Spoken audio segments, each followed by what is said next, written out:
On retrouve donc dans un premier temps Kevin Jérôme Everson pour une discussion sur le film The INS of Lives. Merci Kevin d'être avec nous pour cette discussion. Est-ce que pour commencer, vous pouvez nous parler un peu de votre rencontre avec Jalil Gardner, le patineur qu'on voit dans le film, et de la façon dont il a reçu votre projet de le filmer? Thank you very much for being with us. Could you tell us a little bit about your meeting with a rollerblader in your film and how he encountered your project? Say that again. I can barely hear you. Say that again. Can you hear me now? Yeah, yeah, okay. Go again, yeah. Could you tell us about how you met the rollerblader in the film and what the encounter was with the project that you brought with him? Yeah, the rollerblader was a friend of an ex-student of mine. So I asked the ex-student of mine if he could rollerblade, and he said no. So you know anybody? And so we told him to drive up to Washington, D.C., and then I met him, and then so we just started filming him there. So he was just a friend of an ex-student of mine, yeah. Donc c'était l'ami d'un ancien étudiant à moi, à qui j'avais d'abord demandé s'il savait patiner, il ne savait pas. Et donc j'ai demandé s'il connaissait quelqu'un. Il connaissait quelqu'un qu'on a fait venir à Washington, et ensuite on a juste commencé à tourner. En France, tout le monde ne connaît pas forcément cette 16e rue de Washington sur laquelle vous avez filmé. Et on aimerait savoir quel genre d'agora public peut-être c'est ou c'est devenu. So in France, not everybody is aware of the 16th Street in Washington where you filmed. So could you tell us a little bit about that space and maybe the agora that it became or still is? Yeah, that was I mean, I don't know much about Washington D.C., but they painted.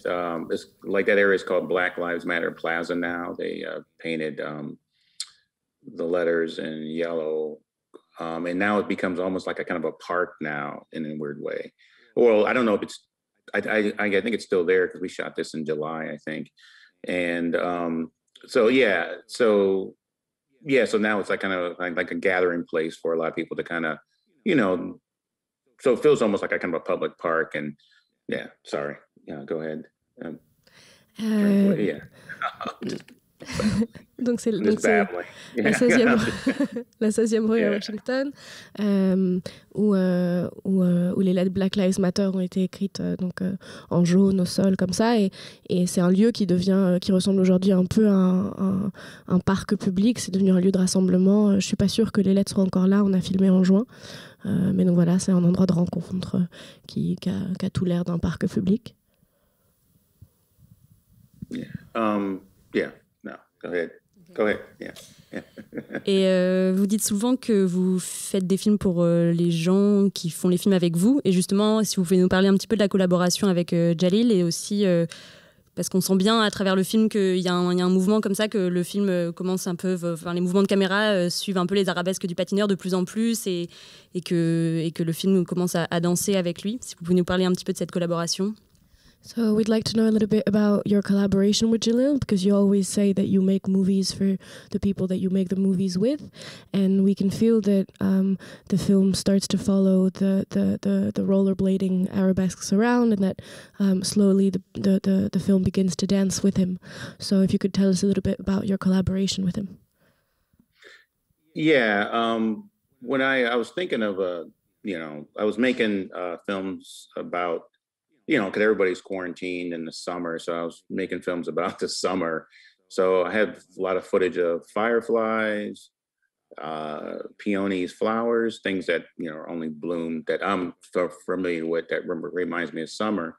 And then in this particular summer, with all the uprisings going on, like I wanted to kind of mark the summer by having a roller skater skate in that area. So I had to relearn how to rollerblade myself, because I'm on rollerblades, which I'm not very good at anymore because I'm an old man. But the only smooth parts, I was hoping to rollerblade all around the Black Lives Matter plaza, but the street is too rough, and the only smooth part was the I and S of lives, So that's the only area that we could kind of skate, whatever. But so our only collaboration was I was telling him to go ahead. I'm sorry. I'm just blabbing. Go. You can. Yeah. Sorry. You can finish your sentence if you want. Oh well, I mean, in some parts of Black American culture, like roller skating is part of a dance and it's kind of a social kind of gathering. So I wanted something to be almost kind of a celebration, but also playing with painting, like figure ground space relationship. Like the figure is in the way of the ground pretty much. The landscape is important, but the figure kind of blocks the landscape in a weird way. So that's the strategy. Yeah. Donc je travaillais à faire des films cet été qui était un été particulier à cause des quarantaines et des choses mises en place, et donc je faisais des films comme ça qui avaient à voir avec le moment estival. J'ai filmé beaucoup de lucioles, beaucoup de pivoines qui sont des fleurs que j'associe avec ce moment-là, et donc j'ai eu cette idée, je voulais filmer un patineur sur la place de Black Lives Matter, et donc c'est vrai que moi j'ai dû réapprendre à patiner parce que je filme sur des patins moi-même, mais je suis plus aussi douée qu'avant parce que je suis vieux maintenant, et en fait donc l'idée de base était de filmer tout autour de la place, simplement le sol était pas assez, ne permettait pas de mouvement assez fluide parce que il y avait des crochets sur le sol, et les seuls endroits où on pouvait patiner et où la caméra restait stable c'était le I et le S. Et donc et aussi c'est de penser à la place du patin dans la culture afro-américaine, quelque chose qui est vachement intégré dans des danses et dans des moments comme ça sociaux et de joie. Et de filmer comme ça ce corps qui obstrue un peu à la vision du paysage tout entier, alors que le paysage est ce qui est important soi-disant, et en même temps il y a ce corps comme ça que je suis. Donc c'est une pure coïncidence si ce sont le I et le S qui sont les lieux du patinage, et que le I et le S sont aussi, évoquent aussi le singulier et le collectif. Apparemment, il y a un problème de son. Can you hear Asia? So is it a coincidence then that the I and the S are the only places that you can film, and that yet these two letters kind of bring us to this question of the singular and the collective? Yeah. It was just the smoothest part of the street. So it's no coincidence. It was the safest part to roller skate for me, actually, not for the roller skater, but mostly for me to be on roller skates. Yeah. So, but anyway, but you're right. It is the kind of singular, so to speak. So like that was the whole ideal of it, like the title just came from that. Yeah. Because those are the two areas. Yeah. Donc oui, c'était une rencontre heureuse parce qu'en effet, c'était d'abord que c'était une question de sécurité de tournage où le patineur lui-même n'aurait pas vraiment eu besoin, mais pour moi, c'était plus safe de tourner à ces endroits-là. Et en même temps, c'est vrai que le titre vient de cette relation-là entre le singulier et le collectif.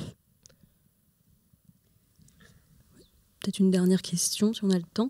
Vous parlez pas vraiment de votre cinéma comme un cinéma militant, mais c'est vrai qu'avec des formes aussi minimales comme ce court-métrage, on peut pas s'empêcher d'y voir peut-être d'une certaine manière une forme d'allégorie.